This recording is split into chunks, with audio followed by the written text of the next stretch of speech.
Here with Gerard Trice, a.k.a. Doe, coaching at Morgan State with Kenny Monday. First of all, let's just talk about that sentence right there. You are on a coaching staff with one of the icons of American wrestling history. Put that in perspective just for a minute. It's actually a great. I don't even know how to put it, man. But I'm actually honored to be on the same staff as Kenny Monday, man. First Black Olympic champion, 1988 Seoul. One of my program that I grew up in in Highland Park. We all looked up to him. You know what I mean? Just how he threw everybody lat drops and everything else, man. So it was a blessing for me to be a part of the staff, man. For him calling me up to help out and help Morgan grow. Yeah, that opportunity, coaching at the first HBCU with wrestling since 2009 when Del State dropped its men's team. Morgan came back. Great tradition back in the Division II eras, the Jim Phillips years. What did you know about Morgan State wrestling prior to coming on board? I knew about David Morgan. I knew about the Morgan family, period, because I'm from Michigan. Yeah. Come on, man.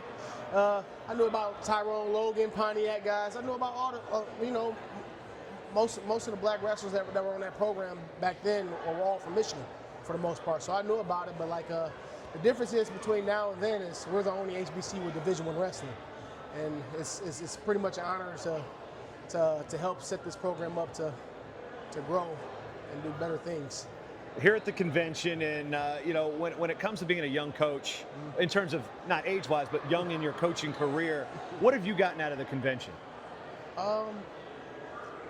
So far, I'm learning a lot about this NIL stuff and the new rules.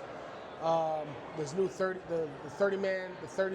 spots on the roster, and how things can be worked out with how having extra guys on your roster, scholarship, all different types of stuff this weekend. I mean, I was familiar with it, but now I'm actually getting to understand it a lot better now after this first day of the convention.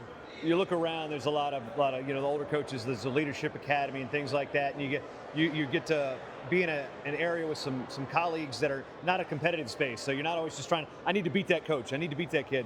What is it about growing as a coach that you are looking forward to the most? Growing as that's a good question, man.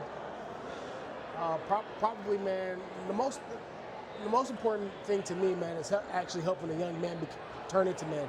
I'm in the business of helping these guys become better people. Graduating from college, helping them accomplish their goals. I really want to help them accomplish becoming a national champion. That was something I wasn't able to do in my career, but I was able to get on the podium 3 times. But I think that is probably the most important thing to me, is helping develop a guy who becomes a national champion here at Morgan State. When we look at HBCUs in the landscape, I grew up a big HBCU football fan. I grew up next to Hampton University and Norfolk State Battle of the Bays, Howard HU, who's the real HU. So I grew up in that area, and I know the classics of black college football, for example. But from a wrestling standpoint, with that void being there, explain what that's like as an African-American wrestler and having that opportunity. Why is an HBCU something culturally that's important to have that opportunity to compete at? To be honest with you, I'll be honest with you. If HBCU Division I was around when I was coming out of high school, I definitely would have done it. And I'm pretty sure everyone from my from my whole club would have done it. Anthony Jones, Marcel DeBose, Steve Patterson, all those guys, man, we all would have jumped on this train right away. But the thing is, man, HBCU wrestling is just not for black people, you know what I mean? So we don't see color at all. That doesn't really, wrestling, you really don't see color at all, you know what I mean? It's not about that. It's about the guys who are ready to come in and develop to becoming a man and winning a national title, or just becoming an All-American if that's what your goals are set for. So you look at Morgan is one of the most.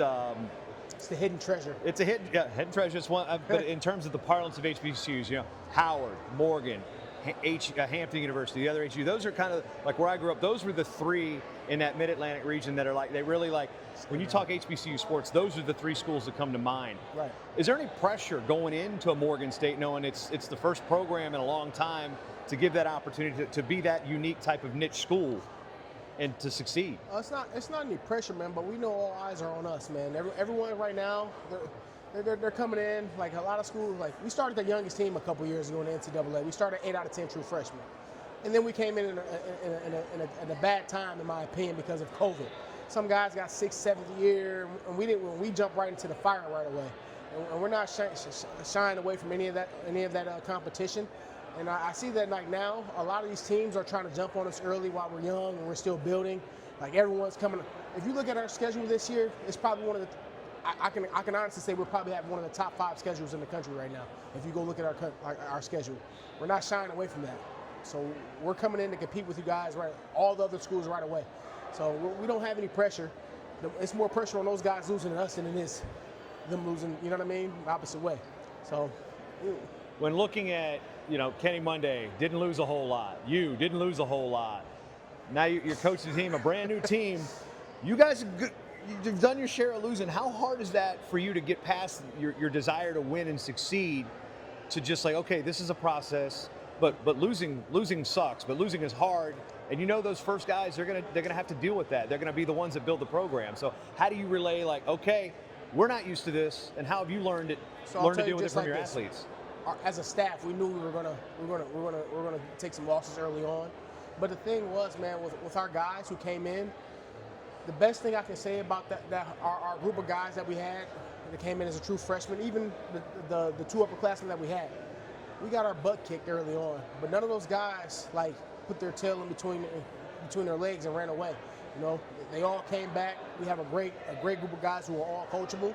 No one's scared of competition. That's the only way that you're going to get better in this sport. So it is what it is for now. So you guys can like we take our licks early, man. But just know within the next couple of years, we're going to be coming back doing the beatings. Being on a coaching staff, what have you learned the most about yourself? Well, wrestling will humble you a lot already, but I noticed that like dealing with guys that probably are the same age of they are the same age of my 2 younger brothers. And like the thing is, the biggest thing was learning how to speak to them as a coach instead of like my sibling, and I really don't know how, like I don't know how to really explain it, but like I think that was probably my biggest thing, man, like more than anything, like learning how to speak to those guys as a coach instead of my siblings, man, because like I see my 22-year-old brother and I'm like, dude, what are you doing? It's that conversation. I'm like, yo, man, the best thing I can say is, man, I'm happy to be a part of this to help these guys mature into young men.